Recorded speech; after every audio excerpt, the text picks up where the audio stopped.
nada, estamos aquí con Manuel Bustos, director musical y compositor. Y nada, encantado por estar aquí en el Rincón del Invitado, un podcast que vamos a comenzar este año 2025. Y nada, vamos a saber un poco de tu trayectoria de la música.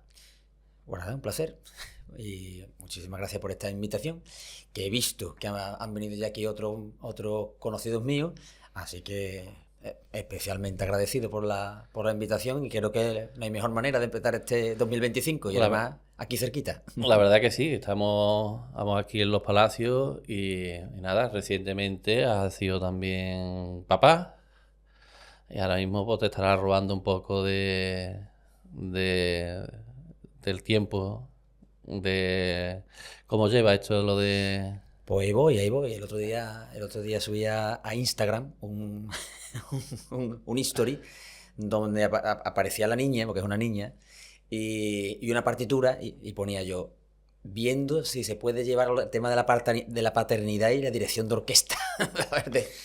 De momento seguimos vivos, nunca Sí. mejor dicho, pero nada, Claro, muy no bonito. hay, cuando uno es, lo digo por mí mismo, ¿no?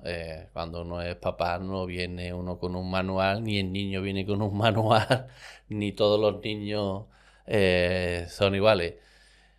Eh, Tratando un poco de lo que estamos hablando aquí en el podcast, en el tema de tu trayectoria musical, ¿desde cuándo te entró a ti el gusanillo por la música? Pues la verdad que a mí nunca me entró el gusanillo, más bien me metieron el gusanillo, y es que yo soy músico por mi abuelo Antonio Lagarín, de aquí de Los Palacios, que desde que él era un niño, él iba en bicicleta, dos hermanas, a recibir clases de música, y antiguamente prácticamente en un pueblo era imposible, ¿no? Vivir de esto. Entonces él siempre tuvo la ilusión de que algún, podemos decir, descendiente suyo se dedicara a la música. Él lo intentó con mi madre, porque mi abuelo materno, con mi madre, con mi tío. Ninguno duró más de una semana, porque era y fue también como muy, muy, muy, muy exigente. Y lo intentó incluso con un sobrino. Y pues nada, hasta que no llegué yo creo que fui, la palabra es el que aguantó. El que aguantó, como digo, esa, más que severidad, disciplina. Disciplina y seriedad, ¿no? A la hora de afrontar algo. Yo en principio lo hacía como un juego, pero aun sabiendo que era como un juego, yo tenía ya, además no se me olvida, cuando yo estaba en el colegio, tenía yo 6 o 7 años, hicieron como una encuesta, ¿no? Y donde preguntaban, ¿qué quieres? Bueno, había diferentes cuestiones y una de ellas era, ¿qué quieres ser de mayor? Creo que en la clase éramos como 27 o 30, ¿no? Y eran 15 16 niños, 15 16 niñas. Todos los niños pusieron futbolista. Y yo no sé por qué tengo esa imagen en la cabeza. Yo puse futbolista. Y allí mismo, me parece que estoy viendo ahora mismo el pupitre, dije yo sé que voy a ser músico. Y borré futbolista y puse músico. Y recuerdo la maestra haciendo el recuento y dice, bueno, tenemos no sé cuántos futbolistas y un músico. Todo el mundo músico. Ahora, al contrario, ahora pregunta y la mitad quieren ser funcionarios. Ahora quieren ser funcionarios. ¿Con qué edad entonces empezaste en la música? ¿O te metieron en la música? Pues con cinco o 6 años, mi abuelo recuerdo que me mandó llamar un día, venga, vas a empezar a dar clase de música. Y me dio como un papel. Me dice, estas son las líneas, estas son los pentagramas. Estas son las líneas, estos son los espacios. Las líneas, mi, sol, si, re. Los espacios, fa, la, do, mi. Cuando te lo aprenda, me lo dice. Y recuerdo yendo para la playa, porque siempre todos los veranos íbamos, mi abuelo ahorraba durante todo el año y pasábamos un mes en la playa. Entonces, yendo a la playa, pero no como para quedar con la mujer, como no estaban los WhatsApp, para quedar con ella, que sí, que ese verano no, nos íbamos para allá. Le dije yo a mi abuelo, ya me lo sé. Dije, venga. Y entonces yo se lo dije y dice, pues el lunes empezamos. Y eso, yo de esos 5 o 6 años. ¿Con qué instrumento empezaste? Pues hay una historia muy curiosa.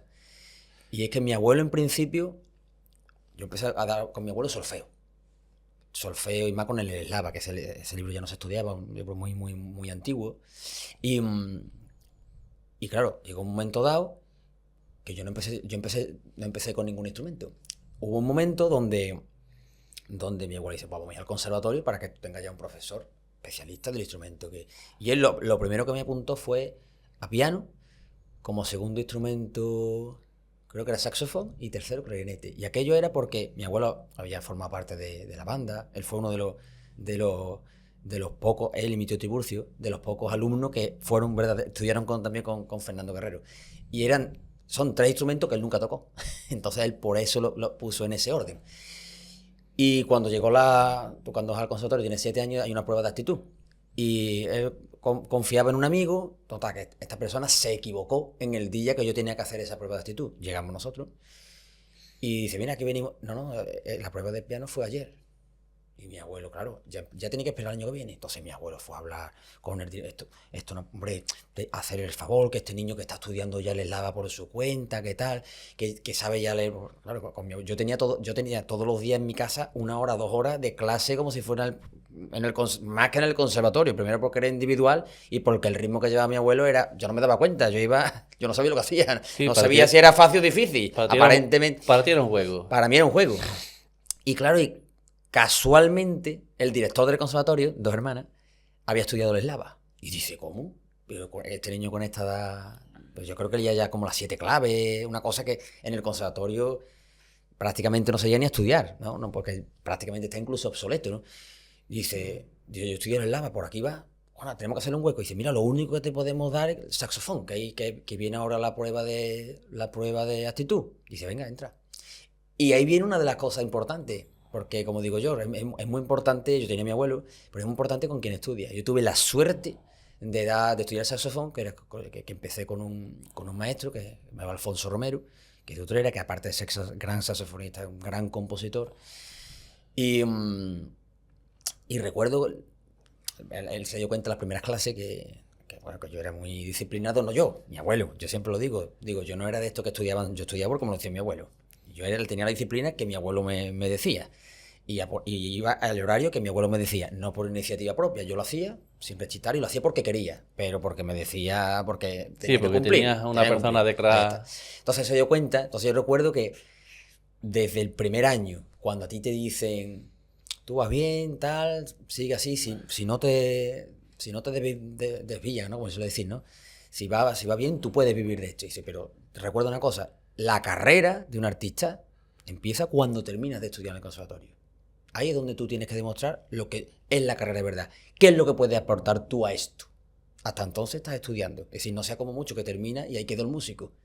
Y yo creo que eso siempre caló. Porque al final que yo creo que nunca he dejado de estudiar. Y tú cuando te dije, porque digamos fue un fortuito de decir, te tocó el saxofón.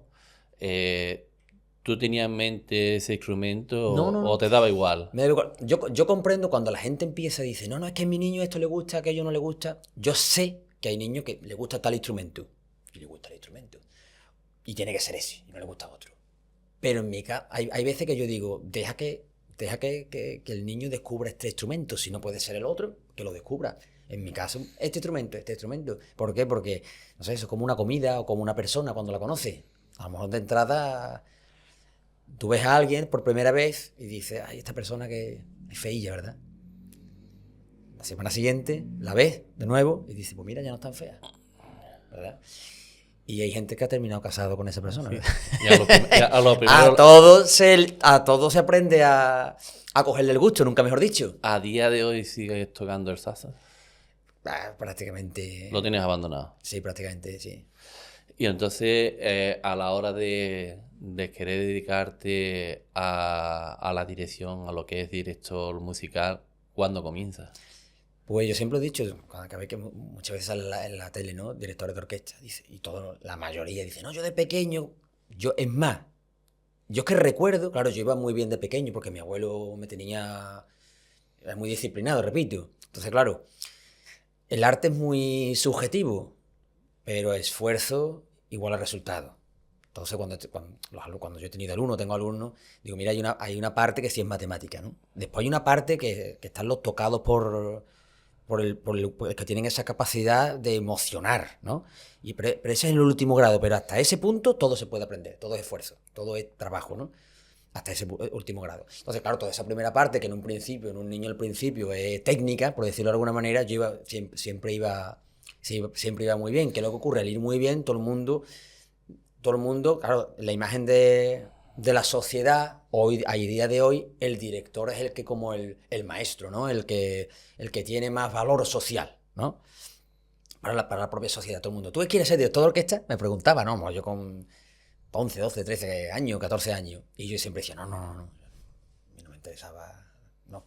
La composición sí. ¿Por qué? Porque, como digo, mi propio maestro, Alfonso, era compositor. Entonces, eso por un lado. Claro, para alguien que quiere ser músico, en este caso, tu maestro un poco como tu ídolo. Entonces, claro, tú al final eso siempre lo tienes como en la mirilla. Y después sí es verdad que mi abuelo ya empezó a darme clases de armonía muy temprano. En el conservatorio no se empieza hasta que tiene unos 14, 15, 16 años. Yo creo que tenía 10, 11 o 12 ya me estaba dando clases de armonía. Y la armonía es como la semilla de la composición. Entonces, claro, yo sabía que eso me interesaba también y creía y que quería desarrollar, pero la dirección nunca lo pensé. La suerte es que la composición dentro de esa armonía, dentro de los elementos que necesita un director para formarse, está también en la misma base que el compositor. ¿Qué es lo que ocurrió con el tema de la dirección? Bueno, yo entré a formar parte, ¿no? en la Fernando Guerrero como músico, y yo sí quería aprender mucho y estudiar mucho y todo lo que fuera saber mejor. Entonces, recuerdo que Francisco, que estaba director de la banda, Francisco Manuel Caballo Candela, dentro de su estancia, porque lo estuvo dirigiendo, estudiando y después dirigiendo en Cuba, pues conoció al maestro milanés. Y cuando vino para España, también el maestro milanés, por una serie de circunstancias, terminó viviendo en Valencia y se enteró Francisco y lo invitó aquí, en principio, para que dirigiera una serie de funciones de la corte del faraón. Y yo sí es verdad que ahí yo estaba tocando mi instrumento sentado allí como un músico más. Y esto fue un año de empezar a estudiar dirección. Y hay dos puntos de inflexión, ¿no? Y uno es que yo como músico, yo siempre lo digo, yo soy un egoísta. ¿Por qué? Porque yo lo que intento es transmitir emociones. Pero el primero que se tiene que emocionar soy yo. Y yo recuerdo que ya con esa edad había tocado alguna que otra vez con músicos profesionales, incluso con la banda municipal de Sevilla, y yo había sentido ya por primera vez eso que es inexplicable, que es a lo que todos aspiramos y a lo que cualquier artista cuando muestra su arte espera que la audiencia sienta algo de eso, aunque sea un segundo. Si lo siento aunque sea una micra de segundo, ya ha merecido la pena el trabajo que tú haces, ¿no? Llegó allí, hubo un ensayo, llegó el maestro milanés, no dijo nada, muy buenas tardes. Yo iba sin prejuicio, ni para bien ni para mal, yo sentado ahí un día más, un ensayo más, ya en el teatro estábamos, y recuerdo que cuando aquel hombre levantó la mano, bajó, aquello empezó a sonar, yo sí recuerdo, no se me olvidará, lo tengo grabado, sí recuerdo una sensación, mira, se me pone los vellos de punta al recordarlo, que yo no había sentido nunca. Y digo, ¿esto qué es lo que es? Esto es lo que yo quiero sentir desde por la mañana hasta por la noche. Y ahí hay un punto de inflexión. El siguiente punto de inflexión es, bueno, como Francisco sabe que yo estaba estudiando armonía, tal, me dice, mira, habla con el maestro milanés que te dé una clase. Y me acuerdo que me dio una clase estuvimos 5 horas. Y yo creí que había pasado como media. Pero algo muy básico que yo vi que aquello cobró otra dimensión. Y termino la historia. A consecuencia de esto, organizó un primer curso de dirección. Y a ese curso de dirección, pues se apuntó un montón era un curso de dirección pioneros. Yo creo que ¿Qué edad tenías ahí? Yo tendría 16 años, algo así. Pionero en Andalucía, porque creo que eran como los segundos cursos de dirección así que se hacían, no sé si en Churriana u otro, pero aquí en esta zona, completamente pionero. Después surgieron algún otro, pero aquello fue como y hoy por hoy hay algunos más. El primero. ¿Qué es lo que ocurrió? Vinieron como alumnos el director de la banda del Carmen de Saltera, el director de la banda de Morón, señores directores, todos ya con una trayectoria, señores que querían aprender del gran maestro milanés, pero había 10 plazas y solamente había 9 completas. Y me decía, mira, apúntate. Y yo no se me olvida, no, que no, apúntate. Y yo siempre lo digo, yo fui obligado por ser condescendente, ¿no? Y yo decía, yo lo que quiero es tocar. Yo tocaba todos los días 4 o 5 horas. Yo pensaba, digo, ahora que voy a estar allí, voy a perder 5 o 6 días de estudio tocando. Y no, que a mí no me interesa. Que sí. Total, que al final me apunté. Y claro, esto es exactamente igual. Bueno, como curiosidad. Mi abuelo murió 3 meses antes. Mi abuelo llegó a conocer al maestro milanés cuando terminó la zarzuela, que yo le dije, abuelo, tienes que conocer a este hombre. Y se saludaron. Entonces, tu abuelo no te ha llegado nunca jamás a conocer. Ni pensó ni que yo iba a ser director de orquesta, fíjate. No has llegado a... No. Ni a ver, no. No. Ahora cuento una historia de qué es lo que, casi al final de su vida, una cosa muy bonita le pasó a mi abuelo. Yo por hecho... ¿Qué es lo que ocurrió? Hicimos el curso. Ay. Hicimos aquel curso y claro, yo era el único que no era un maestro. Entonces a mí que me daba más caña, pero caña. A mí me daba una... como mi abuelo, pero de un profesional que a todos los niveles.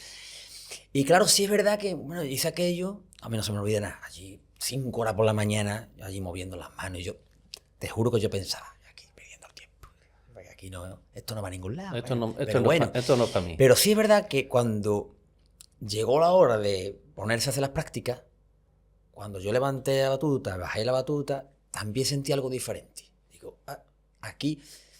Y ahí quedó. Pero no te creas que yo pensé en nada más. Ahí quedó. Pero cuando terminó todo aquello, me dice el maestro milanés, yo quiero hablar con tus padres. Bueno. Y bueno, fue a hablar con mis padres. Y me dice, mira, el maestro milanés había dedicado su vida a dirigir, no a dar clases. Creo que era el segundo cursillo que hacía él, ¿no? Y más, un cursillo no es un estudio en profundidad, es como una introducción a una manera de trabajar. No puedes profundizar, es decir, en una semana no puedes hacer lo que es una carrera de 4 o 5 años de estudio, por decir algo, ¿no? Y habla con mi padre y dice, mira, yo tengo ya una carrera, tengo una edad, yo ya estoy prácticamente en la jubilación. Dice, yo nunca he tenido un alumno. Dice, yo no quiero morirme y que todas mis experiencias caigan en el olvido. Entonces, yo he visto en Juan Manuel que creo que él, no se me olvidará, dice, que él tiene la posibilidad de, si él estudia, si él hace lo que yo le puedo decir, yo vislumbro que él puede, no se me olvida las palabras textuales, dice, que él puede recorrer el mundo con un palo en la mano. No digo batuta, dice, con un palo en la mano. Dice, tan solo os hago 2 peticiones. Una, que o bien me pagan ustedes el billete aquí, o me lo mandan a Valencia. Digo, y la segunda es que el día que me deis 1 euro dejo de darle clase. Entonces yo he estado con ese hombre estudiando muy fuerte 6 años, que yo me... ¿Y eso dónde fue? En Valencia. Él vivía en aquellos entonces en Bocairente, pero estoy hablando de a un ritmo muy fuerte. Entonces, ¿con qué edad te fuiste a Valencia? Yo con 16 años fue la primera... Me fui en el autobús porque no tenía dinero. Yo no tenía para ver, ¿no? Yo lo que ganaba era lo que...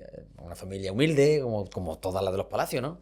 Y aquello que me dio... No se me olvidará, cogía el autobús a las 8 de la tarde para llegar ya a las 8 de la mañana y ya empezar, ya que ese día rindiera. Y además, después ya si quiere entramos en ese ritmo de trabajo, pero ahí fue un mundo. Me decía, si tú vienes a hacer el servicio militar musical, a todos los niveles, era una apertura de mira total. Yo siempre lo digo, he tenido la suerte de estudiar como los antiguos estudiaban. Cuando digo cuando los antiguos estudiaban me refiero no como el profesor y el alumno, sino como el artesano y el aprendiz. Entonces, claro, yo me sumergía en el mundo de un artista, de cómo debía de ser un artista de por la mañana hasta por la noche, a todos los niveles. Tú eras el único alumno de él. Sí. Después, por ejemplo, sí es verdad que por racha a lo mejor venía alguien, o el propio Francisco, que siempre quiso, pero de alguna manera, así tan 6 años completamente, como digo, sumergido, creo que... Él me lo dice, él dice, tú eres el único, palabras textuales, que me ha aguantado. Porque es verdad que es una persona, bueno, como digo, él me decía, Francisco, que lo conocía, me dijo la primera vez que me fui, dice, tú tú no aguantas y una semana con este hombre. Este hombre es muy duro y tú sabes lo que yo la respuesta y es la realidad. Y por eso yo creo que el maestro milanés se fió de que yo pudiera aguantar. Y le dije, digo, si yo he aguantado toda mi vida a mi abuelo, no voy a aguantar yo a este hombre 15 días. Y así fue, porque verdadera era una... Yo siempre lo digo, mi abuelo murió, pero al final tenía como otro abuelo a todos los niveles, a todos los niveles. Entonces, cuando tú ya decides de dar clase allí en Valencia, como has dicho, te pegaste 6 años. La primera vez que tú dirigiste en dirección a una orquesta, ¿en qué año fue?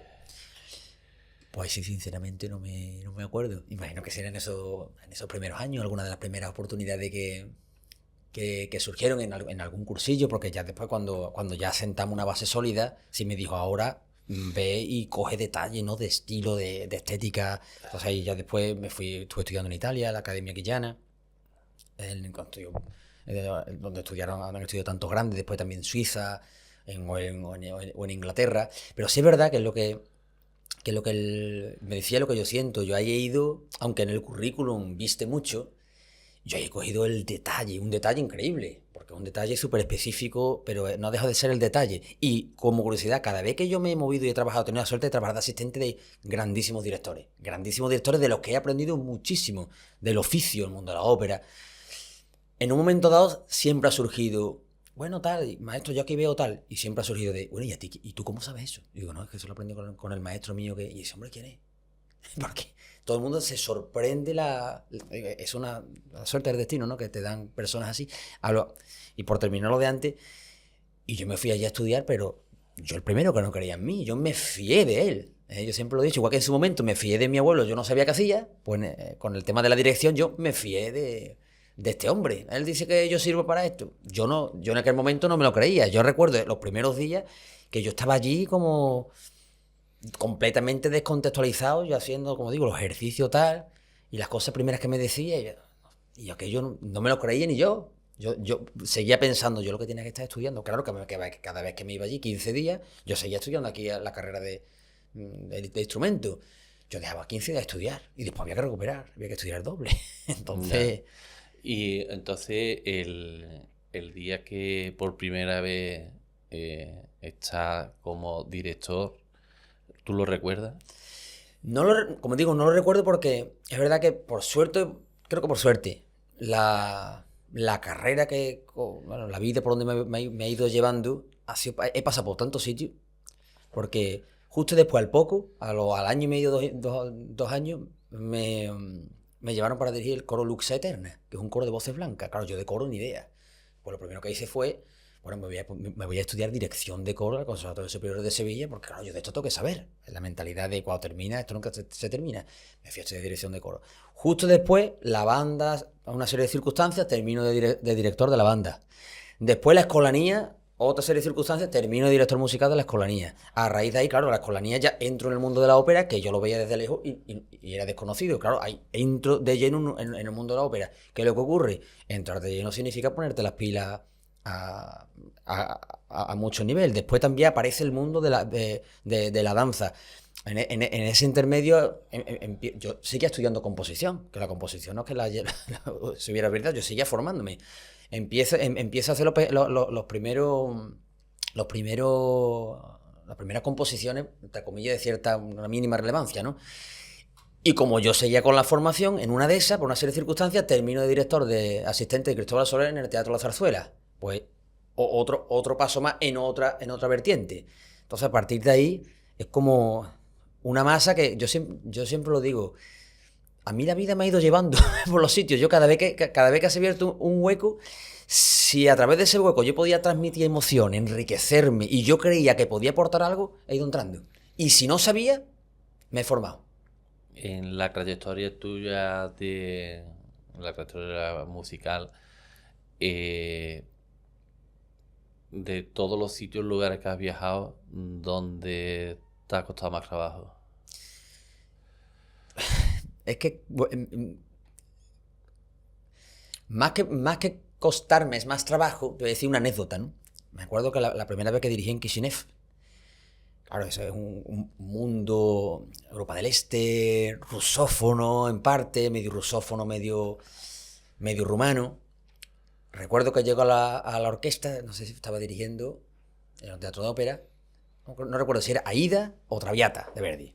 El caso, que llego yo allí al ensayo y claro, en el mundo de la ópera normalmente o todo el mundo habla italiano o inglés, pero llego allí y no se me olvida nunca, nadie hablaba ni italiano ni inglés. La concertino hablaba un poco de inglés.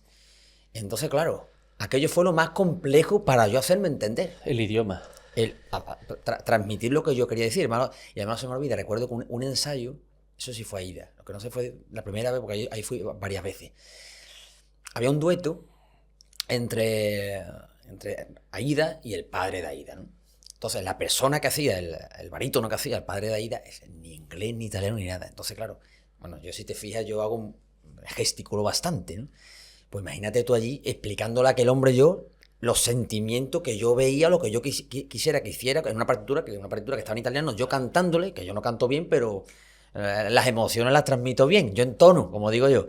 Y claro, aquello yo me veía, yo creo que si alguien desde fuera viera aquello, yo creo que yo parecía un loco totalmente, porque era como todo súper, hiper, mega exagerado para hacerme entender. Y la verdad que al final no quedó mal, no quedó mal, me entendió, me entendió. Entonces, para ti ha sido, claro, lo más difícil cuando has viajado ha sido el idioma.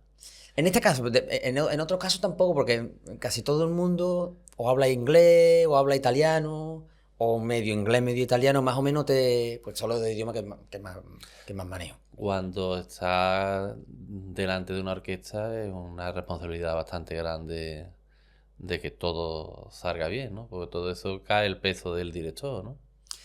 Sí, recuerdo que las primeras, ¿no? Las primeras, vamos a decir, lecciones, ¿no? Sí, lecciones que recibí con el maestro milanés. Recuerdo que me decía, dice, ocurra lo que ocurra, el máximo responsable es el director. Es decir, si lo llevamos al extremo, incluso si hay un músico que por lo que sea se equivoca, aunque el directo es el directo y todos nos equivocamos, al final el responsable también es tú. Y sí que es verdad, ¿no? Siempre, si hay en este caso es un plus de más que de responsabilidad, tú eres consciente de que todas las miradas siempre van a ti, ¿eh? Tú estás muy expuesto y el propio músico al final detrás del atril está detrás de esa colectividad. Entonces tú como director, tu instrumento no deja de ser un instrumento que piensa y que tiene sentimiento y que está vivo. Entonces a partir de ahí no podemos olvidar, en mi caso también, esa empatía. Esa empatía que tú la pones más o menos en práctica, siempre está en práctica, pero tú desde que empieza un ensayo, el primer ensayo hasta la función, el trabajo está bien hecho si tú has sido capaz de sacar el máximo partido del instrumento que tienes delante. A eso es lo máximo que aspiramos, es decir, no podemos pretender que una sinfónica de una ciudad cualquiera suene exactamente igual que la Filarmónica de Viena, porque pues son dos instrumentos diferentes, con personas diferentes, con sentimientos diferentes, momentos diferentes, lugares diferentes. Pero sí es verdad que las dos van a tener algo que es lo bonito también del arte, que va a tener una personalidad única. Y esa parte sí es verdad que para mí es algo esencial en cualquier artista. Y en este caso hasta un propio director con orquestas diferentes suena diferente. ¿Por qué? Porque es un trabajo en equipo. Porque tú de alguna manera guías hacia dónde quieres ir. Pero tú vas con el resto. Vamos todos juntos. Y si la orquesta es diferente, al final, incluso dentro de la misma orquesta, hay veces que tú puedes repetir dirigiendo la misma orquesta, el momento es diferente, las situaciones personales diferentes de cada uno de los componentes, y aparte incluso los propios componentes pueden variar. Incluso tú mismo como persona, estás en una situación diferente. Y ahí es donde, a nivel interpretativo, donde hay una frase que es una verdad como un templo, ¿no? Y nunca mejor dicho esta contradicción. Y es que a nivel interpretativo no existe la verdad absoluta.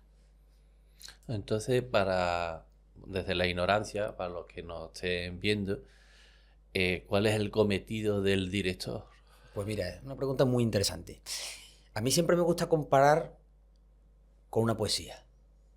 Si leemos una poesía, voy a hacerlo con una, por ejemplo, que una poesía, porque es la única que me acuerdo de memoria, ¿no? Porque voy a recitar la primera estrofa de una poesía que escribí en mi primer poema, que se llama Cuadernos Sonoros, y se llama Paciencia.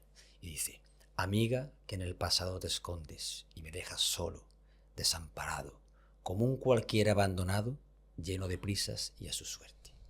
Es decir, yo acabo de interpretártela con lo que hay escrito, con los signos de puntuación, con el cambio de verso, con el ritmo, tal cual, ¿no? Es decir, ahora te lo voy a interpretar de nuevo, sin hacer ninguna contradicción, pero va a sonar diferente. Te puedo decir ahora: amiga, que en el pasado te escondes y me dejas solo, desamparado, como un cualquiera abandonado, lleno de prisas y a su suerte. No deja de ser una interpretación diferente. Los sentimientos que levanto o no levanto son ligeramente diferentes. Ligeramente o no tan ligeramente diferentes. Y no deja de ser la misma partitura. En este caso, un director de orquesta, al haber una partitura donde hay una colectividad, lo que hace es aúna, en cierta medida, el criterio interpretativo. Porque en una partitura pone fuerte, pero no pone cuántos decibelios. Y a lo mejor toda la orquesta tiene fuerte, pero tú eres el que vislumbra qué instrumento va a tener cierta predominancia, o debe de sonar más o debe de sonar menos, porque no recordemos que no es un robot, son personas humanas, ¿eh? Y ahí está también esa preciosa imperfección perfecta, que es Entonces, la realidad. En la interpretación, tú cuando estás dirigiendo, sabes todas las partituras de todos los instrumentos. La estudiamos para que así sea, o tú haces un estudio completo de toda la partitura. Entonces, cuando tú tienes enfrente la partitura, tienes la partitura de todos los instrumentos. De todos los instrumentos. Claro, de todos los instrumentos.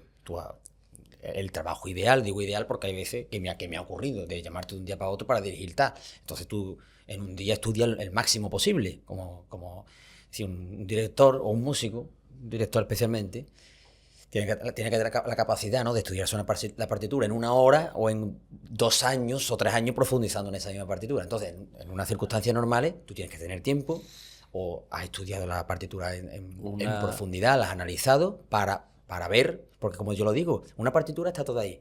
Es como una poesía. La única diferencia es que en la partitura no está el punto, la coma. Tú eres el que va muchas veces a lo mejor descubriendo dónde está el punto, dónde está la coma. ¿Por qué? Porque a lo mejor hay una nota que pone corta, pero ¿cómo de corta?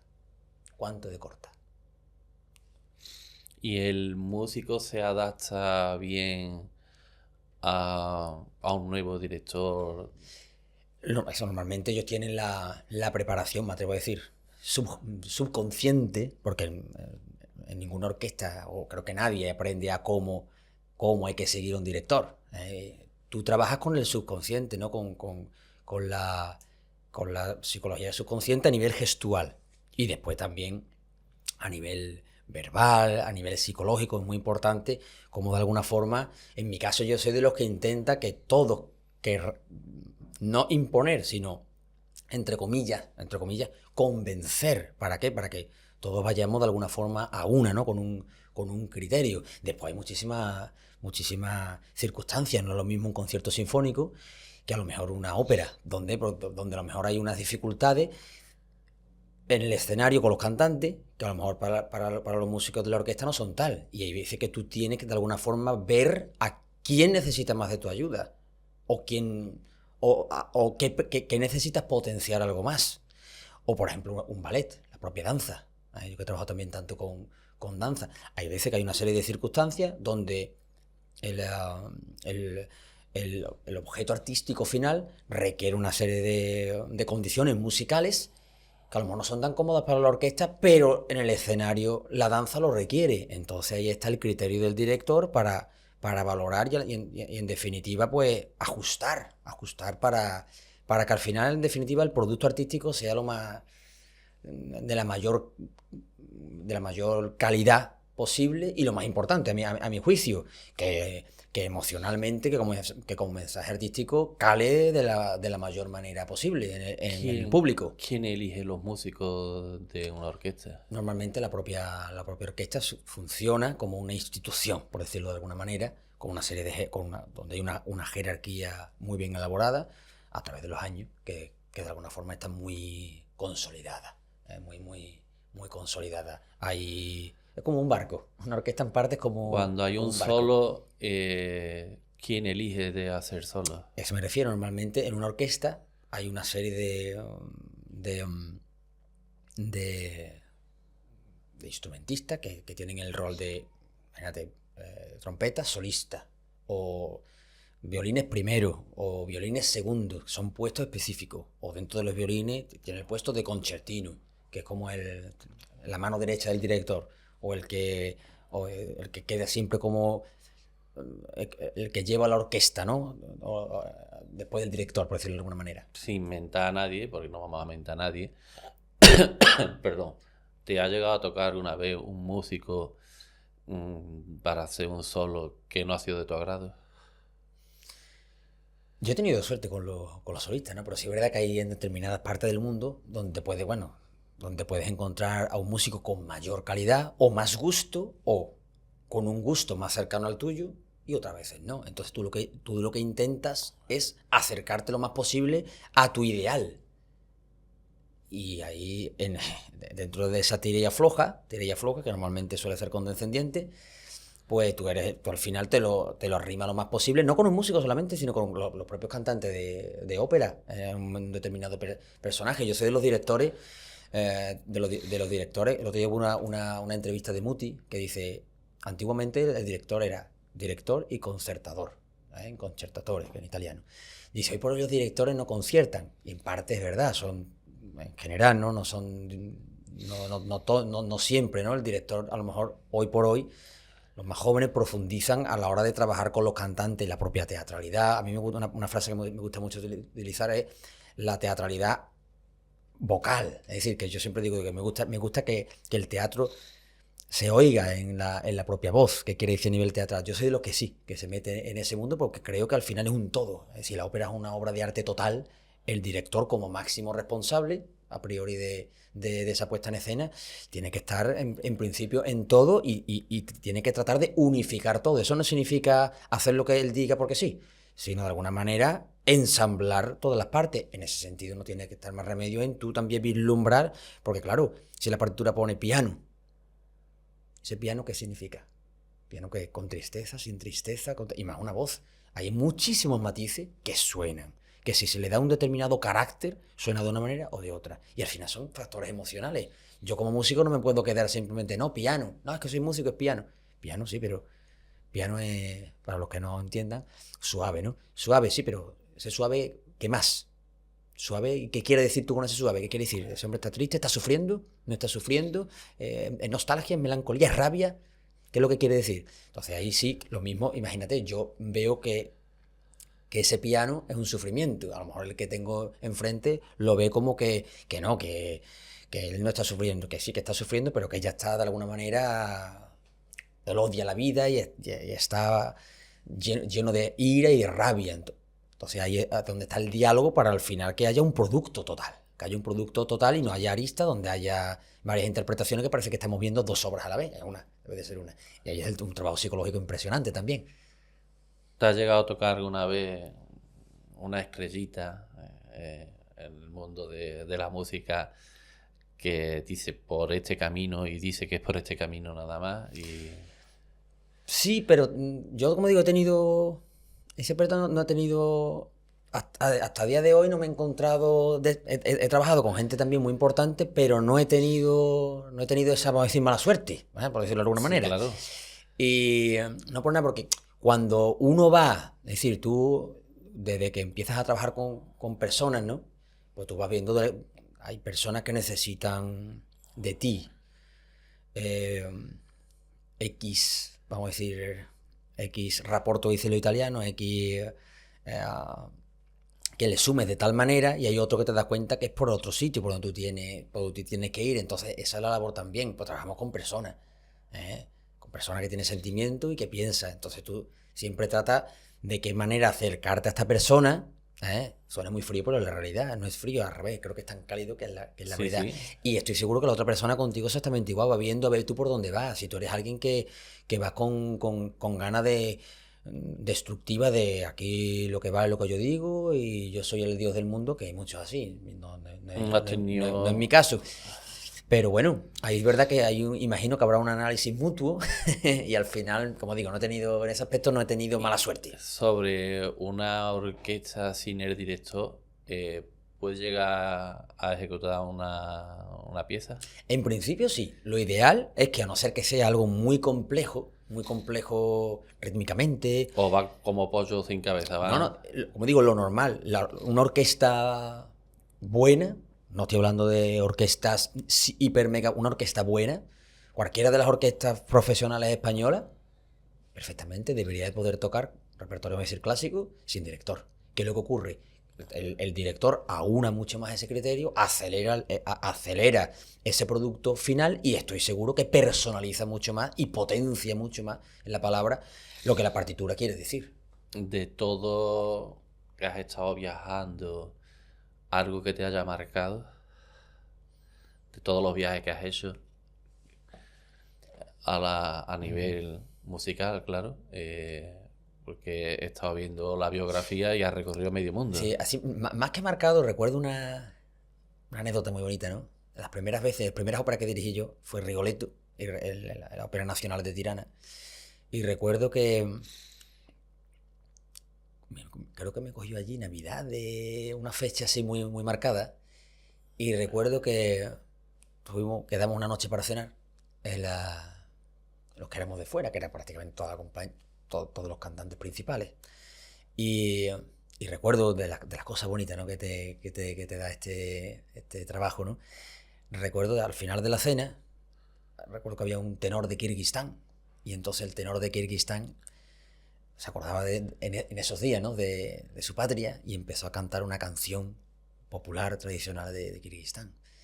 Y había el que hacía el papel de Rigoletto, era de Georgia, y empezó también a cantar una música tradicional de su país, De su tierra. de su tierra, y así un largo etcétera, y aquello fue como de estas veces que dice, bueno, qué afortunado, ¿no? De poder vivir esta experiencia, además normalmente con personas excelentes. Después, por ejemplo, también el mundo de la ópera, a diferencia por ejemplo, una compañía flamenco, normalmente una compañía de flamenco viaja en grupo, está allí 2 o 3 días y vuelve.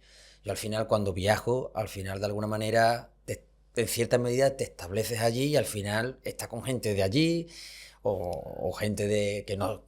Es decir, al no ir de alguna forma con amigos tuyos, con conocidos tuyos, al final no tienes más remedio que sentir y vivir mínimamente lo que es el lugar.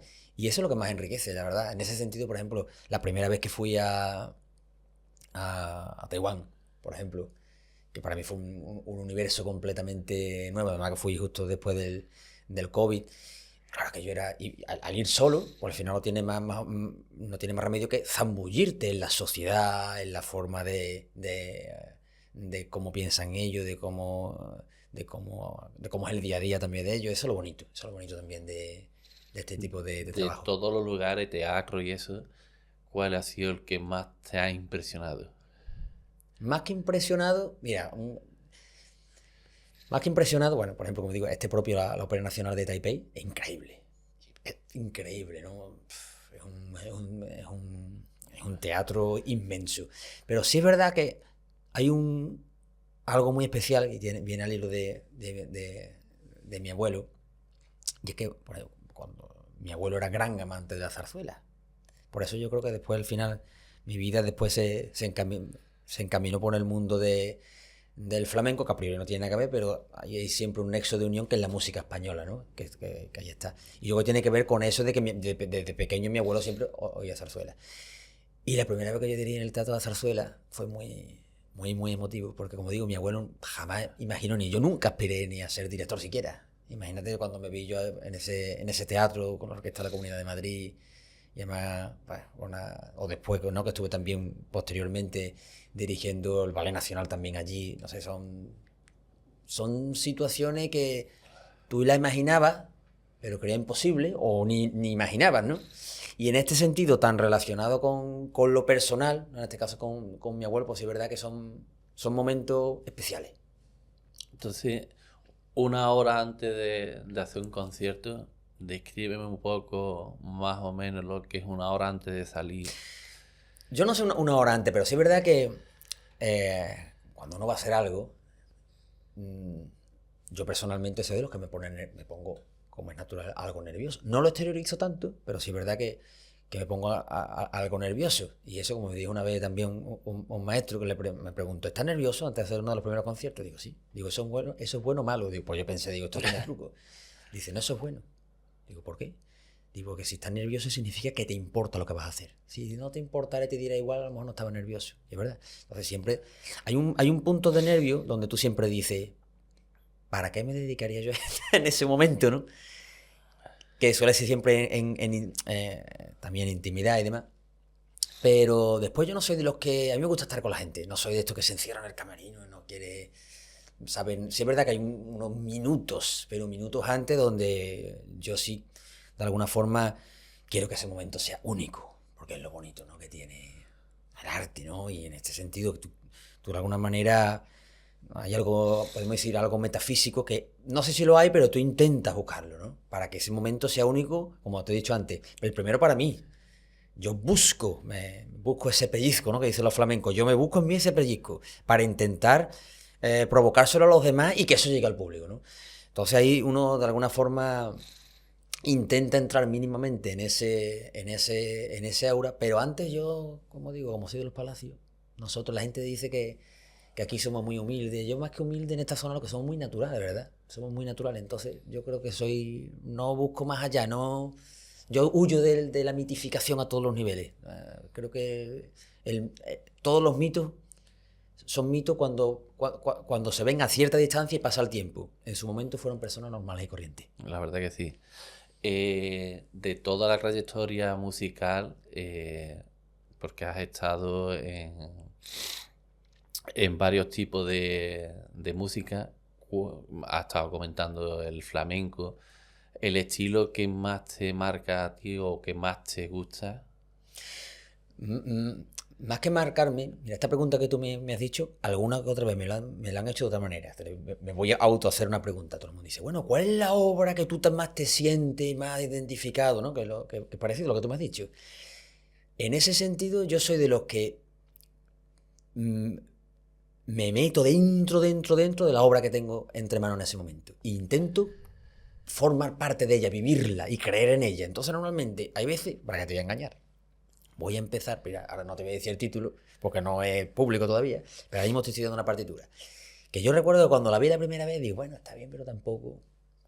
La ves desde fuera. Tampoco te emociona. Claro, no es... Pero claro, ya te metes y ya empieza aquello, y ahora mismo en cada frase, como se suele decir, ahí me remuevo por dentro y vivo cada frase y entiendo y me exprimo para después exprimir cada una de esas frases. Y yo ahora mismo como si fuera la obra que ahora mismo más me excita, ¿no? A nivel emocional. Y es la realidad. Eso por eso decía que yo creo que estamos obligados, ¿no? a todo ello. Comparo esta profesión como con la del cura. Si tú no crees en Dios, ¿cómo va a ser que los demás crean? Entonces, claro, yo intento creer en lo que estoy haciendo de forma objetiva y subjetivamente. Meterme dentro, ¿para qué? Para, de alguna forma, zambullirme totalmente y después yo intentar sacar toda ese agua. Pero claro, si yo no me meto dentro, ahí no es imposible, ¿no? Mojar a la gente, mojar a los demás. Hemos estado hablando de la trayectoria musical.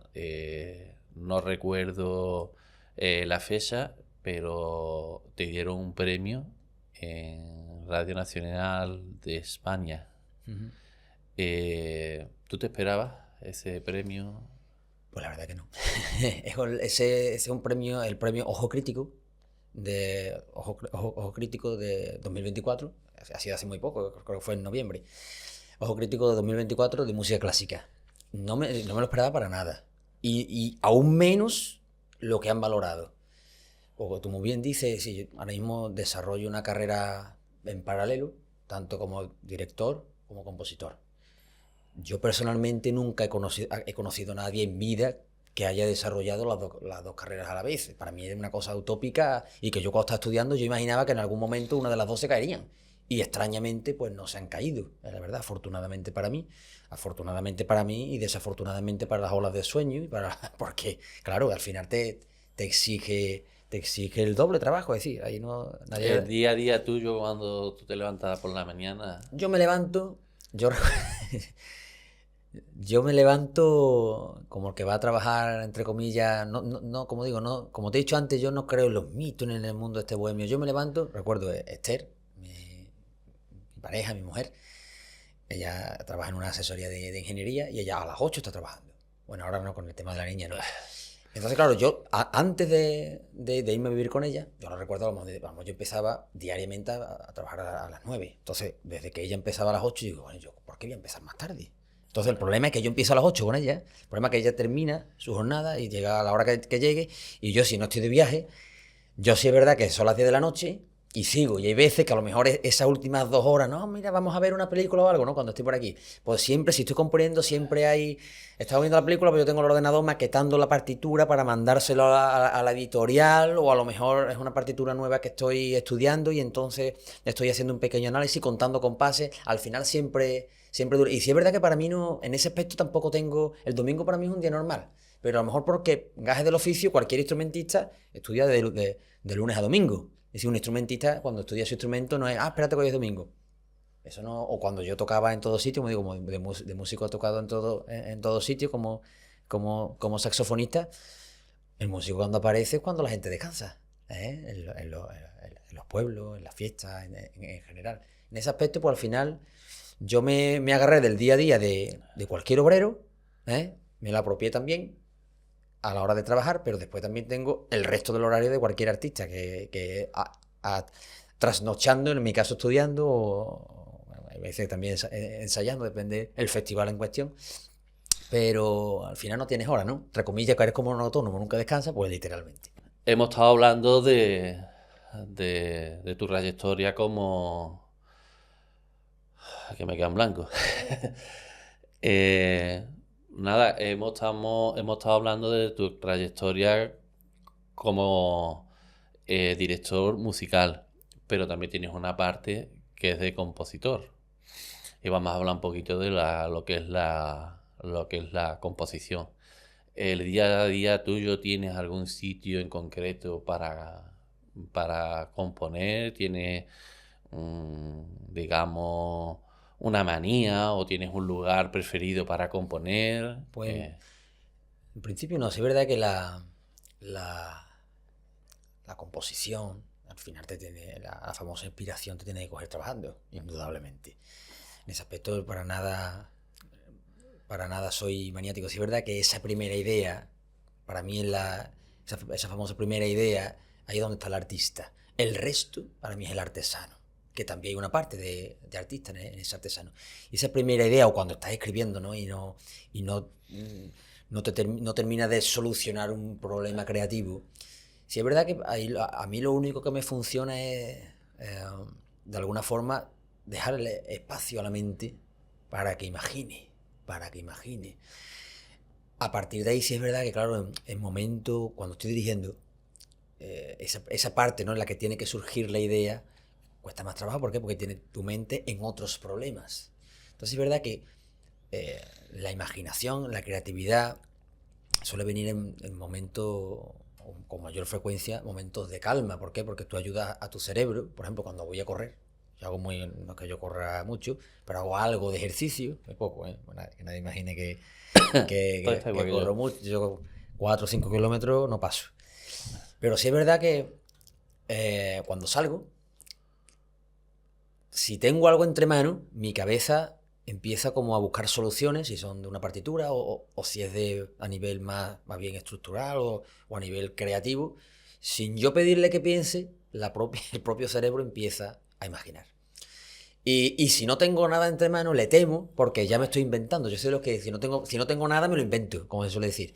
Entonces, como digo, es darle, por ejemplo, yo he tenido momentos, el último poemario que escribí, bueno, que he publicado, mejor dicho, eh, está prácticamente escrito íntegramente en Granada. ¿Por qué? Porque yo me iba a Granada a pasar periodos relativamente calma, en agosto o navidades, porque la familia de Esther es de allí. Y claro, es un sitio donde yo no tengo familia, donde esa calma estaba desde por la mañana hasta por la noche. Entonces yo sí notaba, por ejemplo, que si estaba componiendo, por ejemplo, ayer escribí Jauleña, uno de los, o Invocación Bolera, que son los dos primeros así encargo importante del Ballet Nacional de España, yo sí notaba de que allí escribía yo más rápido. Y yo decía, bueno, ¿y aquí por qué? Y era esa quietud, que de alguna forma te ayudaba, le daba, vaciaba tu cerebro, ¿no? O el corazón, vamos a hacer más poéticamente preciosista. Vaciaba tu corazón, vaciaba tu cerebro de, de información. Y claro, ¿qué ocupaba el espacio? La creatividad. Y entonces ahí es donde aparecen, como se suele decir, esa famosa ¿Tú escribes explicación. en papel o vas directamente ya con la tecnología, directamente al ordenador? Siempre hay unas primeras anotaciones o apuntes en papel, y después sí es verdad que por agilizar voy directamente a programas de edición de partitura. Y por mezclar un poco los dos mundos, tanto el de la composición como el de la dirección, uno siempre tiene esa imagen ideal en la cabeza. Yo soy de los que idealizan, ¿no? En mi cabeza suena. Yo sé qué es lo que quiero que suene. Y después la técnica, por eso decía lo del el artista, el artesano. Ahora viene el artesano a intentar de alguna forma transcribir todo aquello para que llegue lo más, vamos a decir, fuertemente posible, o lo más fiel posible de eso que tú tienes en la cabeza al público. Que en definitiva es a quien va destinado, no al papel, sino al público. Eso es de alguna forma el proceso. Tú has estado en grabaciones. ¿Qué es lo más difícil a la hora de grabar? Lo más difícil a la hora de grabar es conseguir la energía que tiene el directo con el público en una grabación donde sabe que, quiera que no, es más fría, sí o sí. Aunque haya más nervios, porque sabe que lo que queda. La música es espacio-temporal, es decir, empieza, termina y acabó. Pero cuando grabas, aquello queda. Entonces ahí sí hay otro tipo de nervios, pero claro, te falta ese plus del público, o ese calor, de esa energía, ¿no? Que te da el público, o que tú mismo de alguna forma y potencia, sabiendo que hay un público que forma en definitiva parte también de la representación. Cuando uno va a ver un concierto, fíjate, va a ver un concierto, al final es un todo. Al final es un todo. Yo cuando voy a ver un concierto, sea más o menos, vamos a decir, a nivel visual, vamos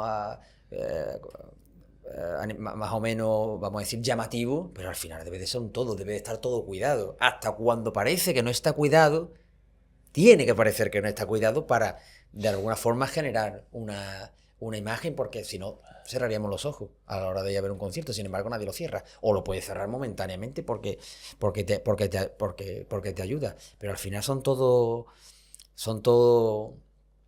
sensaciones que tú te llevas, Sí, no solamente las auditivas. Sí, está incluso la iluminación, Ahí está, todo. a todos los niveles. A la hora de tú escuchar una interpretación o el borrador, o ya lo pasas directamente, que estás en el modo de la grabación y tú lo escuchas, suele modificar mucho las grabaciones de estudio. Más que modificarlo, mira, tenemos que partir de lo siguiente. La perfección, a mi juicio, no existe.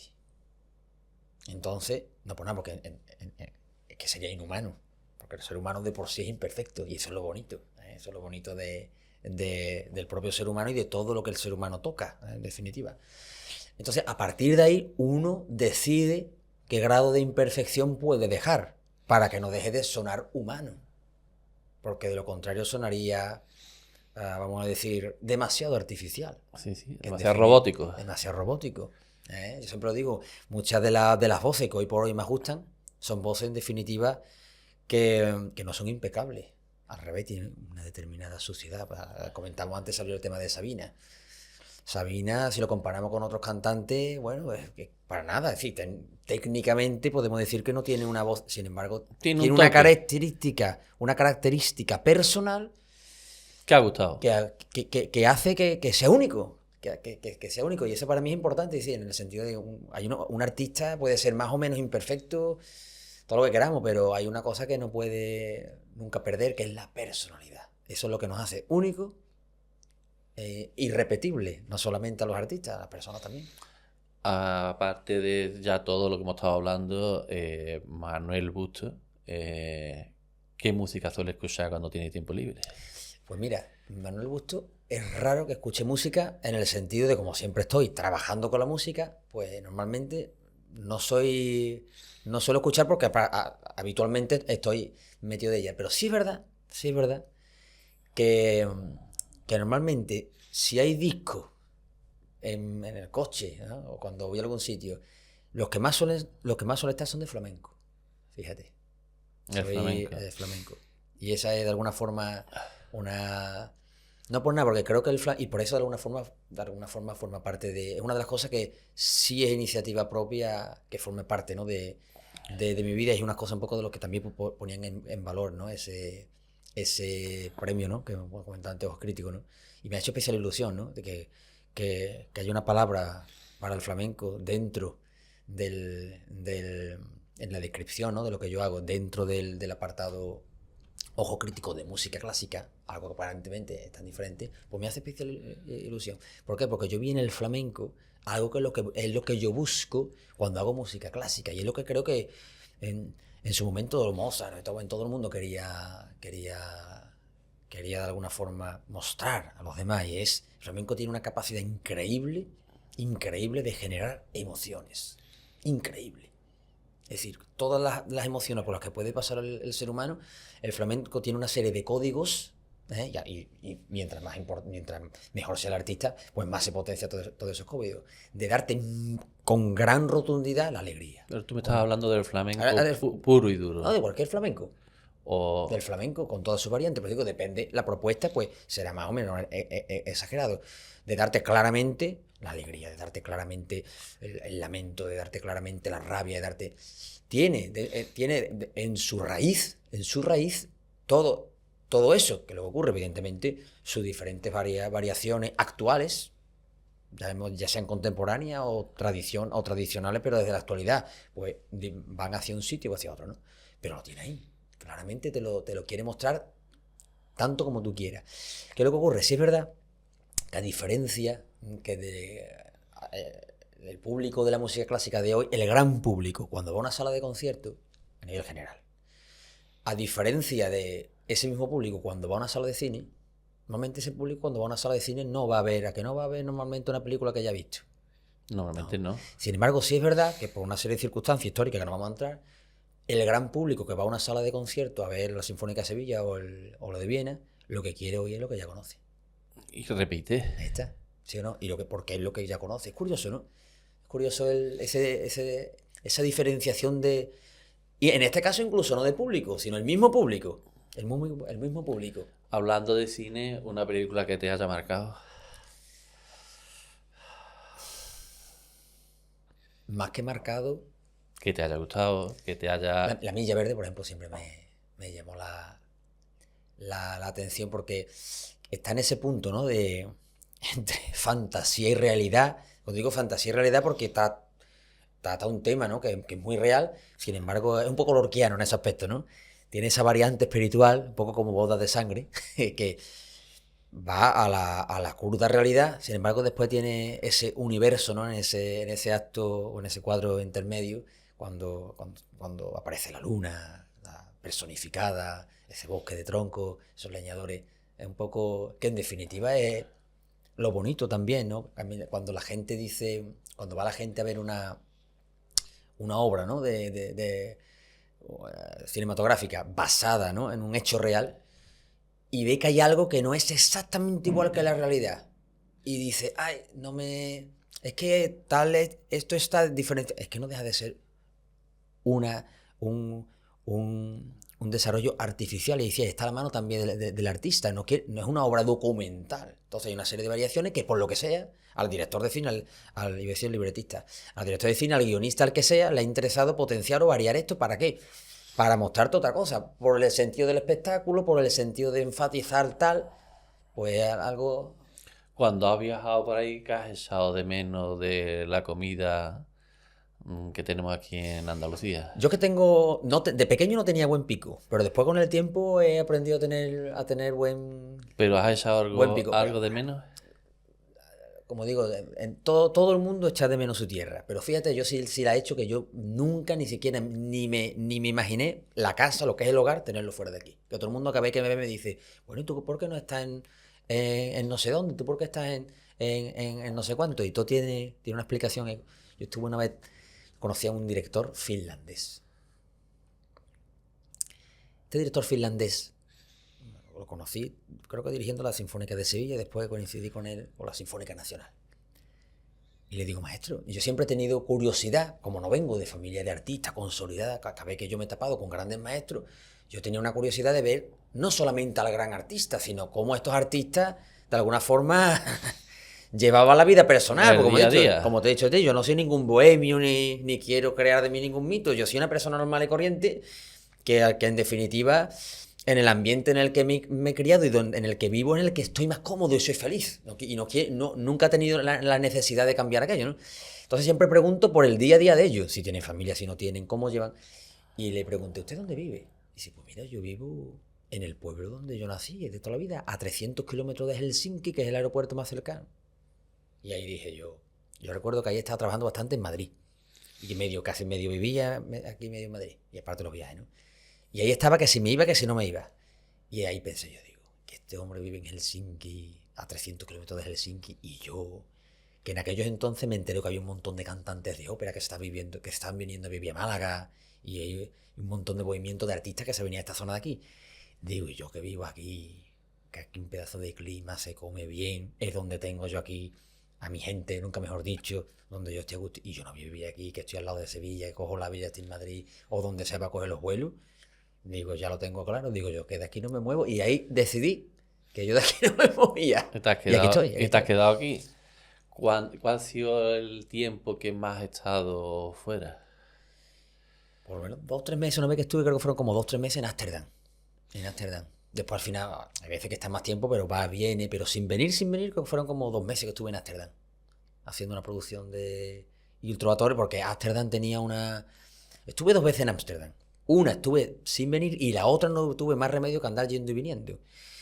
Y es que tiene una combinación, o tenía una combinación bastante complicada con Sevilla. Yo recuerdo que estaba ya haciendo de lunes a viernes los ensayos y después los fines de semana me venía aquí para montar el pequeño desollinador. Entonces yo tenía que montar a los pequeños solistas, que eran niños, yo tenía que estar sábado y domingo aquí. Y de lunes a viernes en Ámsterdam. Y la única manera que conseguí, estuve un mes y medio así, otras veces que estuve. Y recuerdo que la única manera era dormir, coger después de almorzar el avión de Ámsterdam a Barcelona, dormir en el aeropuerto, los viernes dormía en el aeropuerto y cogía el avión a las 6 de la mañana. Bueno, dormir, pasar 4, 5, 6 horas en el aeropuerto y después y después el domingo por la noche volver a Ámsterdam. Aquello fue una paliza increíble, más que nada no por llevar 2 horas a la vez, por el tema del ensayo. Entonces, no sé si fue la primera o la segunda, que estuve 2 meses sin venir. Un lugar... Y por terminar, y no se me olvidará nunca, que siempre que nos vamos de aquí, ¿verdad? La zona esta, cuando llega la época que se recoge el trigo, que aquí vemos como hay que ver que seco está todo esto, ¿verdad? Que todos nos quedamos, hay que ver que seco está todo esto. Yo recuerdo que estoy 2 meses allí, que todo lo contrario, verde, agua por todos sitios, verde. Yo recuerdo que llegaba el avión y yo veía la tierra, y recuerdo que era en esa época, veía la tierra y allí estuve yendo a las exposiciones de Ámsterdam y tú lo veías todo amarillo por la tierra o amarillo por el trigo ya que está a punto de cogerse. Yo decía, normal que Van Gogh se quedara anonadado con el amarillo. Si yo ahora mismo, que estoy harto de verlo y hace 2 meses que no lo veo, estoy impresionado de ver aquello, que me faltaba esa sequedad, fíjate, me faltaba la sequedad del campo. Un sitio que o ya has cumplido ese sueño o quieres ese sueño, un sitio donde interpretar. Más que interpretar, no tengo, yo no soy, mira, no soy persona ni que me gusten, no soy persona que le hacen ilusión, por ejemplo, los regalos. Entonces, en ese aspecto, no soy persona que tenga esa manía de, no, en tal sitio me encanta, no, ni lo he sido, ni lo he tenido, ni lo tengo. Sí es verdad que ahora tengo una cosa entre manos de una oportunidad o sea, que nunca imaginé ni siquiera que iba a surgir. Y que estoy trabajando en ella, que en los próximos años verá la luz, que no te puedo decir todavía. Y eso sí es de verdad que nunca, no sé, nunca hubiera imaginado siquiera que yo siquiera pudiera aspirar a eso. Eso sí es verdad. Cosas especiales, por ejemplo, como hemos comentado, soy gran amante de la danza, del flamenco. Como compositor director, las primeras veces las primeras piezas que estrené de música mía, incluso con el Ballet Nacional de España, o sea, son momentos especiales, muy especiales que quedan marcados, ¿no? Y sobre todo para alguien como yo que valoro, como digo, me considero músico, pero que valoro todas esas formas de generar emoción, y en este caso, por ejemplo, la danza española, que la danza española y el flamenco, ¿no? Pero en este caso la danza española, me atrevo a decir que no hay embajador más grande de la cultura española que ese tipo de manifestaciones artísticas, que donde quiera que la pones en el mundo, a nivel emocional, abruma cualquier otra manifestación. ¿Por qué? Porque es muy extrovertida y muy exageradamente, por decirlo de alguna manera, hacia afuera a la hora de mostrarse sentimiento. Pues es un lujo ver algo que empezó, como hemos dicho antes, en tu cabeza y en una habitación solo, dando un paseo, algo así. Y cuando lo ves en un teatro lleno, con ese nivel de artista, sonando más o menos, ¿no? Aquello que en un principio imaginaste, ¿no? Que después se fue desarrollando, pues la verdad que es algo muy, no sé, no es tener un hijo, ahora que he tenido uno, pero cuando tienes un hijo te das cuenta que el porqué, el símil que todo creador, esa obra de alguna forma la considera un hijo, y es algo, no es exactamente igual, porque un hijo toda la vida es el mayor legado, creo yo, que puede dejar una persona, pero en definitiva una obra no deja de ser también un legado. Una pena porque me ronda por la cabeza de tu trayectoria musical, una pena de que el que te metió, digamos, entre comillas, una obligación, que fue tu abuelo, que no haya visto hasta dónde has llegado. La verdad que sí, que es una pena. Yo siempre lo tengo en mente, indudablemente, siempre, y además los grandísimos sacrificios que él hizo por... Él lo que quería es que yo viviera de la música. Él no Él tenía... creyó en ti desde Sí, primera sí. hora. Él creyó en mí más que yo, porque yo no creía, yo iba haciendo lo que él me iba diciendo. Pero sí recuerdo que él se fue sabiendo que yo iba a vivir de la música. Y no sé por qué. Bueno, sí sé por qué. Él murió de cáncer de pulmón. Y en los últimos meses, yo todavía era estudiante, pero la banda municipal de Sevilla, que es una banda profesional, grandes músicos, convocó una especie como de becas, ¿no? Para en cada cuerda, en el caso mío con el saxofón, que fuera uno o dos becados a hacer unos conciertos con ellos. Y recuerdo que, claro, mi abuelo ya estaba muy malo y no pudo ver aquel concierto. Pero era la primera vez que yo tocaba con profesionales. La primera vez que yo estaba en una formación profesión de las más reconocidas. Es decir, impensable para mi abuelo que yo estuviera nunca ahí, ¿no? Y recuerdo que mi abuelo siempre llevaba una cámara y lo grababa todo, pero claro, no pude ir. Y mi madre fue y grabó el concierto. No se me olvidará que aquel concierto, creo que no fue el primero, fue el segundo, pero ese fue el primero que pudo grabar mi madre o algo de esto. El concierto fue en el patio de bandera, de la Casa de Sevilla. Y dentro del repertorio creo que fue una transcripción también del Amor Brujo. Bueno, no me acuerdo exactamente el caso. Mi madre grabó el concierto y mi abuelo estaba en la cama acostado. Y le puse, mira, va a haber concierto para que vea al niño allí tocando. Claro, mi abuelo me vio allí, el público, una banda, todos profesionales, todos súper adultos, súper mayores, grandes artistas cada uno de ellos. Y hay uno ahí muy pequeñito, Yo tendría ahí 15 años. No, creo que no tendría ni 16. Y empieza a ver mi abuelo al concierto y empieza mi abuelo a llorar. Y mi madre, ¿qué te pasa? ¿Pero por qué lloras? Y mi abuelo que decía, dice, es que creo que lo he conseguido. Que creo que el niño va a vivir de la música. Entonces, esa sensación última, sí creo que Entonces te acuerdas sí bastante. se la llevó. Te acuerdas bastante cuando llegas a un escenario, te acuerdas bastante de él. Tanto y tanto. Y sobre todo, mira, por una de las cosas que ha puesto en valor, ¿no? Este ojo crítico, que es el primer ojo crítico que se da con carácter multidisciplinar y pone en valor el trabajo como director, el trabajo como compositor, el trabajo de la danza, el trabajo que hago con la danza o el trabajo que incluso he hecho con el cine, con el desarrollo del flamenco, claro. Cada uno de esos apartados, por cierto, por desgracia, la mayoría de ellos, el mundo de la ópera, no se estudia en el conservatorio. Es decir, son desarrollos profesionales, oficios, que uno tiene que aprender prácticamente por tu cuenta, indagando, teniendo la capacidad de alguna forma de auto... Hay cierto mundo autodidacta en cada uno de ellos. Y esa es la parte que mi abuelo sí me inculcó. Es decir, yo recuerdo que no sé, si yo estaba estudiando en el conservatorio una cosa, él ya me compraba un libro para una cosa que yo iba a dar como 3 o 4 años después. Y yo decía, pero abuelo, que todavía esto no lo estamos estudiando. Y dice, no, pero por delante. Y él por su cuenta estudiaba cosas que él había estudiado solo y que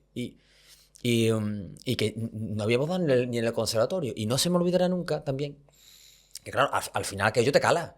Te cala, aunque yo no me diera cuenta que me había calado. Y en un momento dado hubo un verano que me dice, pues yo los veranos cuando más avanzaba, ¿no? Aparte de todo, y empezamos a estudiar cosas que en el conservatorio no se estudiaba. Entonces, claro, era como, sí, el conservatorio está muy bien, pero tú tienes que saber esto y esto, aunque no te lo enseñe. Y si no hay maestro, tú tienes que buscarte la manera de desarrollar aquello. Y recuerdo una vez que cuando ya decía, pues este verano, medio se enfadó conmigo, recuerdo que verano. Y dice, bueno, pues nada, pues que no, pues no lo hace. Y yo recuerdo que dije, por fin, un verano que no voy a tener. El último día del conservatorio. Llegué el último día y enfrente del conservatorio había una tienda de música. Y digo, voy a entrar a la tienda. Y me pongo allá a mirar libros y veo un libro que pone formas musicales. Digo, coño, yo no he estudiado, yo no tengo ni idea de formas musicales. Me voy a comprar este libro, me compro el libro, termina aquello y a los 3 días me veo yo solo con el libro delante, estudiando una cosa que eso se daba en el conservatorio como 4 o 5 años después. Y hubo ahí como a una hora después de yo empezar a leer aquello que dije yo, ¿qué estoy haciendo?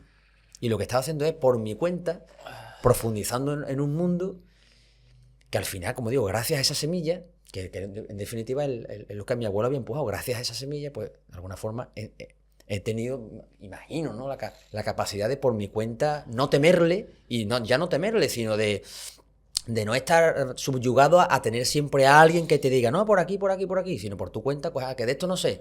Yo me tengo que buscar las mañas y tengo que aprender esto. Pues nada, pues aquí tienes tu casa. La próxima vez que estés por aquí, pues ya nos cuenta el proyecto nuevo que tienes ahora en mente. El problema es que tengo demasiados proyectos. Ahora mismo porque tengo más, no en mente, más en la rodilla y en brazo en la niña. Pero Ese es un proyecto que... ese no termina nunca. Ese no va a terminar nunca. Ese ya, como dijo una vez uno, ya es como si te sacara un trocito del corazón. Y ya, cada vez que no la tienes al lado, es frágil. Tienes ese, por lo menos yo, ¿no? Ese temor siempre. Totalmente. De que no, conforme va, y lo que te comenté por teléfono, aprovecha porque crecen crecen muy rápido. Porque yo, como aquel que dice, recuerdo hace nada, la tenía en brazos y si quiero cogerla en brazos arrastra los pies, ¿verdad? Que no podría cogerla. Entonces vive el momento ese porque es un momento muy bonito. La verdad que es un mundo muy bonito. Y nada, aquí tienes tu casa para cuando quieras cualquier tipo de publicación, cualquier tema, pues nada más que tienes que avisarme y con mucho gusto pues hacemos un nuevo podcast. Y espero que a futuro te siga la carrera como sigues hasta ahora, que va estupendamente. Se puede decir hoy en día que la vida del artista es muy sacrificada, muy difícil, difícil. claro. Comer del arte Es un, también es es difícil. un privilegio, la verdad, es un privilegio por eso, hay que ser consciente eso, de lo difícil una vez. Cuando tiene uno algo en la mano, parece fácil, pero no hay que dejar de ser consciente de la dificultad y del De privilegio, vivir ¿no? de algo que te gusta. Eso es una fortuna muy, muy, muy, muy grande. Pues nada, un placer tenerte aquí en este podcast, en el Rincón del Invitado. Y a futuro, pues veremos el nuevo proyecto que tienes Pues, entre manos ahora mismo, sí, sí. aparte de tu hija. Pues muchísimas gracias y eso, tendréis noticias mías. La verdad que es un rato muy agradable. Hemos hecho algo que como te has dado cuenta, creo que me gusta, que es hablar. No me gusta tanto hablar de mí, pero bueno, hablar es una cosa que me encanta. Ya Y somos dos. hablando de lo de la composición, la dirección, a una pregunta que tú no me has hecho, todo el mundo dice, ¿qué te gusta más, componer o dirigir? Pues viene a colación lo siguiente, digo, yo soy más feliz dirigiendo porque trato con las personas. La composición como Es eh, más, eh, eh, más solitaria. requiere muchas veces de esa soledad. Y es tan apasionante, es decir, internamente te sientes súper realizado, pero yo lo paso fatal cuando hay largos periodos de soledad que son necesarios Pues en alguna ocasión. ahora vas a tener una inspiración muy buena para componer. La verdad que sí, además que ya lo estoy notando, te hago una pequeña... Que yo el primero que me sorprendí, hacía 2 años que yo ya no escribía, como te he dicho antes, me gusta también escribir poesía, y este verano empecé, y la niña ha nacido ahora, ¿no? Pero ya en verano tú ya sabías que venía. Entonces, escribiendo así, tal, yo soy de los que, en general, ¿no? No solamente la poesía, no creo en el arte, bueno, no creo, no. Yo, a mi criterio, cuando hago algo, no lo hago simplemente como suele decir, ¿no? Por dar felicidad o por la belleza, por la belleza. Yo intento, ¿no? Creo que, ¿no? Tenemos que intentar aspirar a dar algo más, ¿no? A enriquecer, a hacer crecer al ser humano en su humanidad, ¿no? Entonces, al final, cuando escribo cualquier poesía, siempre tiene algún tipo de mensaje o algún tipo de, por decirlo de alguna manera, de consejo o intentas implantar o plasmar algún tipo de moralidad que tú tienes. Y en esta ocasión sí me di yo cuenta que empecé a escribir en una de estas veces, claro, yo imagino que mi subconsciente ya estaba pensando en quién venía. Y me di cuenta cuando empecé a hablar en esa segunda persona en femenino, en vez de ese masculino generalizante, y me di cuenta, digo, amiga, que ya está influenciando, ¿no? Sí, sí. Y Ya está más, enriqueciendo ya está y, enriqueciendo al artista también, de alguna manera, a la y niña. conforme pasa el tiempo, más Más todavía, todavía. mucho más. Por lo menos en el caso mío, yo tengo 2 niñas y que mucha gente lo pregunta y dice, ¿pero tú no hubiese preferido un niño y una niña? Pues la verdad que a mí me da mucha compañía. No sé un niño si hubiese estado más pegado a mí o no, pero la verdad que sobre todo la chiquitina que tengo ahora, pues fíjate tú que yo tengo los mismos pelos que una bombilla y aquí instante pues me estaba maquillando, Claro, dice, te claro, voy a claro. echar un tinte, te voy a echar, me maquilla las uñas y digo, muchas veces que abro ar de Amazon porque llama a la puerta o lo que sea y, Y, y sale y salgo con los ¿dónde? coloretes, salgo mira, el loco este. Hace contigo lo que quiere, Sí, ¿no? sí, la verdad es que sí, tanto una como la otra hacen conmigo lo que quieren, pero... Y sin demás que saben dónde tocar. Claro. Además que saben dónde tocar para que tú te derritas y la palabra es sí, Ahí está. Ya lo iré descubriendo, estoy seguro. lo descubrirás. Pues nada, pues encantado Muchas gracias por de todo. tenerte Y aquí. enhorabuena por este espacio que sigo y Pues, bueno, muchas gracias. Pues nos vemos en otra ocasión.